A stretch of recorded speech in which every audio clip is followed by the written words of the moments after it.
Revanth Reddy sir అయితే ఘోరంగా అంటే ఘోరంగా మస్తు ఫైర్ అయ్యకుంటా బీఆర్ఎస్ల మీద బీఆర్ఎస్ పార్టీ అధినేతల మీదనైతే మస్తు కోపంగా మాట్లాడుతున్నాడు.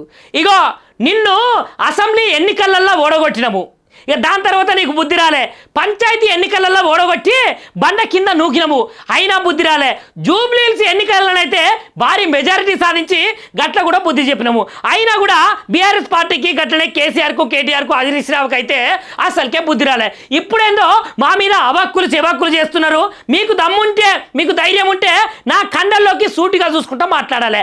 అసెంబ్లీ జరుగుతుంది కదా, మరి ఆ అసెంబ్లీలనైతే నువ్వు నేను ముంగట కూర్చొని చర్చించుకుందామా, చర్చలకు సిద్ధమా అని సవాల్ విసురుతున్నాడులా తెలంగాణ రాష్ట్ర ముఖ్యమంత్రి రేవంత్ రెడ్డి సారు. మరి నిజానికి మాజీ ముఖ్యమంత్రి కేసీఆర్ సార్ అయితే వస్తాడా రాడా మనం చూసుకుంటా చూడాలి. ఇంకొక ముచ్చట ఏంటంటే రేవంత్ రెడ్డి సార్ అడిగేటువంటి ప్రశ్నలకు ఖచ్చితంగా ధీటుగా సమాధానం చెప్పే దమ్మే లేదు కేసీఆర్ అని చెప్తున్నాడు. మరి దమ్మున్నదా దమ్ము లేదా 29వ తారీఖు అయితే తెలుస్తుందిలా.